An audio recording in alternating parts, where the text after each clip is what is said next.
The ego wants quantity, but the soul wants quality.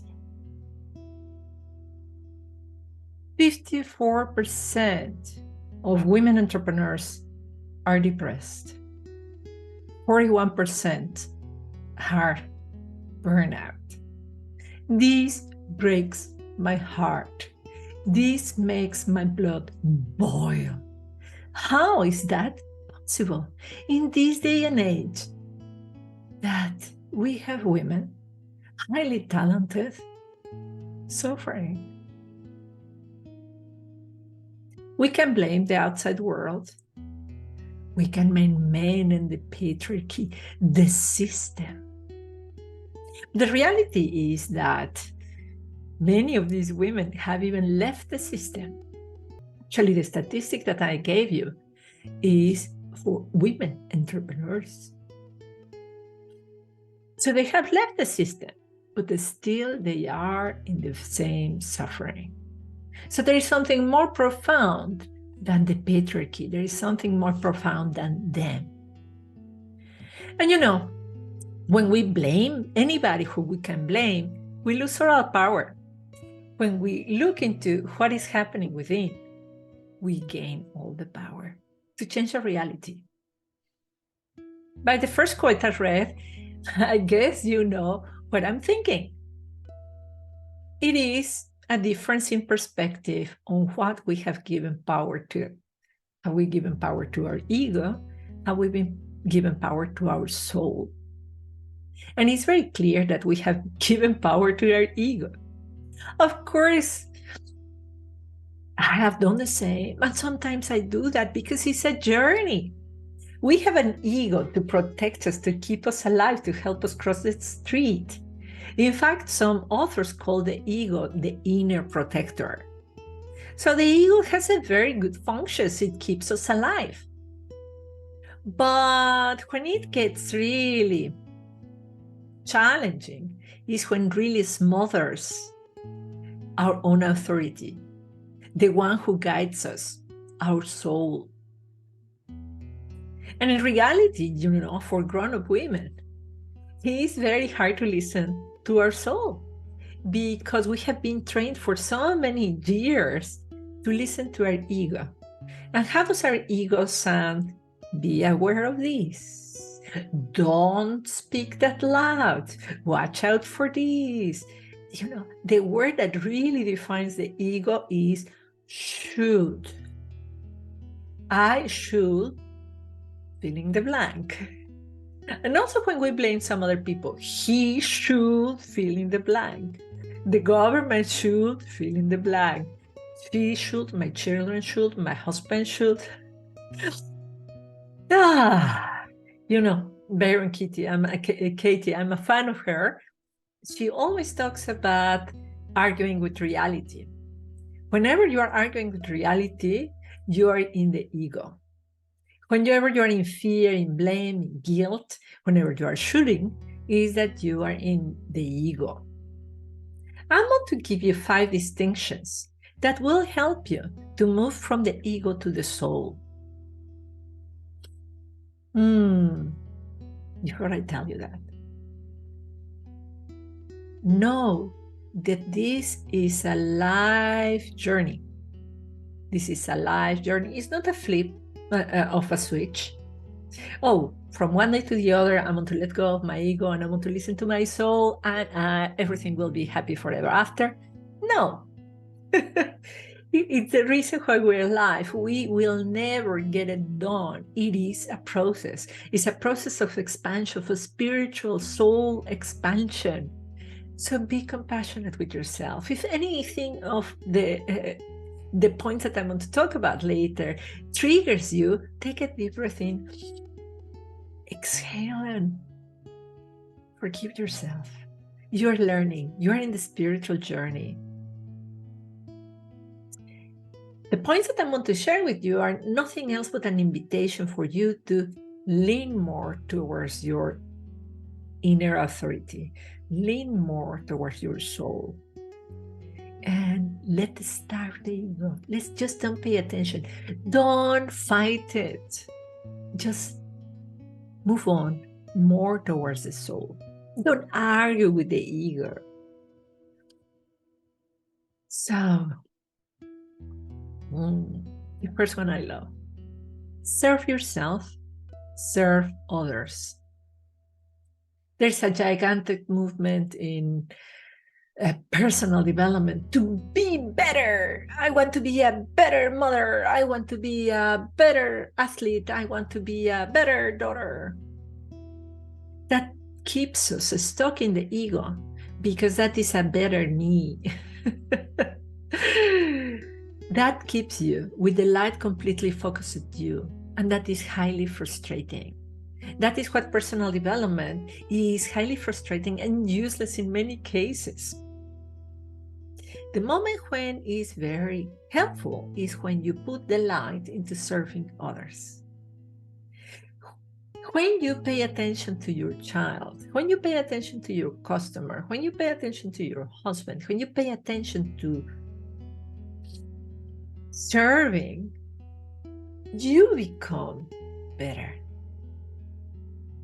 When you're in a conversation and you are just thinking what will be your response, thinking what will be the question, you're not really listening to the person. Instead, when you're in a conversation and you're thinking, listening, connecting heart to heart with the other, that's when you're serving. That is when you are helping that person express himself, herself, find the analysis of the problem that person is dealing with, find the blessings on their circumstance. So it's very different from serve yourself to serve others. Release that idea of being better, you being better. Let it go. Starve that idea. It just makes you feel bad. Concentrating, just being of service without thinking about or being of the best service. How am I going to rate this hug? Is this hug better than the other hug? The way I explained this to my daughter the other day, we were driving in the highway and we saw the beautiful trees. And this was taller, this was shorter, this was darker green, lighter green, more yellowish. And I asked her, well, which tree is loving the best? Which tree is loving the best? You cannot make that comparison. Each tree, each bush, each plant is serving all of us, is working out of its soul. That is the example that you remember. Serve from your soul it's like a plant does it, without thinking how beautiful I look or how much they will like me, if they like my video, if they share it. Don't think about it. Don't think about it. That's the first distinction that I want to share with you.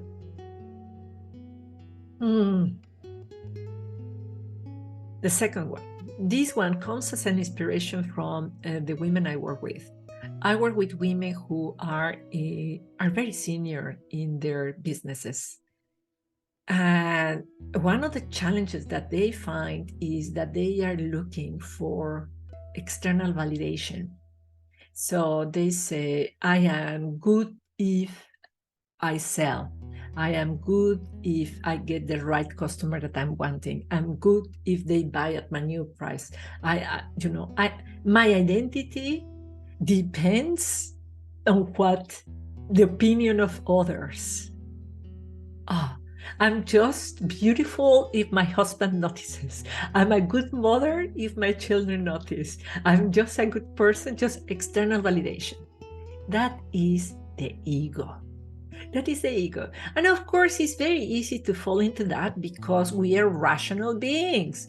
And what the rational beings do, they just look for a measurement. And what's the best measurement? The opinions of others. Of course, it's very easy to fall into that. What is difficult and what will take you the rest of your life is to be in your soul. And remember that within you is who you really are. Who you really are is authentic. This is who you really are. Doesn't need to be congratulated, to get a prize, to get a measurement of how much money you have. All those things are neutral. All those things are neutral. If you get a lot of money, that's neutral. If you don't get money, that's also neutral. You're still a beautiful soul, no matter what they say or what they don't say. You are valuable no matter what happens in the outside world. Forget about external validation. Let it be. If you get a prize, would you be a different you? No, your soul will be exactly the same. Well, if you don't get it, is your soul less than? No. If you are really connected with that intrinsic value of your soul, if you are really in authenticity, that is when you can serve better. And when you can serve better, you become magnetic. Then you get the best customers. Then you get more love from your loved ones. Then it's really beautiful. The easy things just start happening. You are in the right moment to see the sunset. You are in the right moment to enjoy your cup of tea. You're in the right moment to see the flower. Everything, the universe becomes magnetic to you when you are in your authenticity. Not dissuaded by the claim of the outside world or the criticism of the outside world, because that says nothing about you. How are you liking this? Very exciting, isn't it? Well, I know that you and me cannot do this all by yourself. And particularly as women, we need each other. If you want to be held as you starve your ego and embrace your soul, I invite you to a beautiful program of 4 weeks. It is called Heal Your Relationship with Work. In this program, we're going to release all the shoulds so that you fall in love with your inner authority and see how your spirit, your soul, and your bank account expand. The links are below, and I hope to see you there. Ready for the next point? Number 3. And also, this is an inspiration from my clients and friends. Competition. The world of competition, the world of comparison. The Buddha has told us the source of all suffering is comparison. That is absolutely, completely the ego. Oh, she's better than me because she got so many customers. Oh, she's better than me because she's thinner. Oh, she's better than me because she has a husband. She's better than me because she has such a clean house. Oh, she's better than me because. And you don't really understand what has going on in the soul of the person that you are comparing yourself with. It is totally unfair because that person has her own journey, has her own pains, has her own story. What we need to understand and really embrace that everything that happens to you, everything that happens is a gift. Everything. Now, 53 years old, I can tell you I have gone through some things. I have gone to quite some funerals. I have miscarriage. I have lost customers. I have made mistakes in business. I have, it's a gigantic list of things that have gone wrong in my life. Wrong. And all these things that have gone wrong, now I look at them in the past, and they have always been a blessing to me. You know why? Because they came to teach me something beautiful and fantastic. Everything is a blessing, and life is happening for you. If you see life comparing yourself with others, you are missing the party. What you need to concentrate on is how life is happening for you. And life is a gift for you. Everything is a gift for you. Years ago, I met a man on a train, and he was annoyingly happy. He was really, that's the first lesson I had on being in the moment and being in this life is a gift. We were on a train, and it was so busy that we had to stand. So we ended up talking. And I was complaining, oh my God, we cannot sit. And the man, well, isn't this fantastic? That way we were able to meet. Yeah, it's true. And then the train got delayed. We had to stop for, I don't know how long in the station because, whatever technical reason. So the train was not moving. So we needed to talk more. And again, I complained. And again, the guy said, but this is fantastic because I get to talk to you even longer. Then he was very annoying to me. Now, I am very grateful that that happened because I listened this story not just from a book, but from a real man who was happy of living the life as a gift. Fourth point is the search for wisdom. What I see very often among women and business owners is that they go to look for advice. They go to look for advice. They buy the program of this guru. They buy the program of this other guru. They read that book. They read that other book. They download that freebie. They are looking externally for what they should be doing. Are you in that group? I can tell you I have been. Let's buy advice here or get it for free, but seeking wisdom somewhere else. What shall I do? Please, coach, tell me what to do. Please, book, tell me what to do. And what ends up happening is that we're not listening to our wisdom.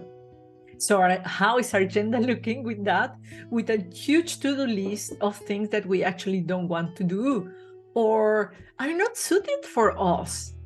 Things that just don't suit our personality, our desires, I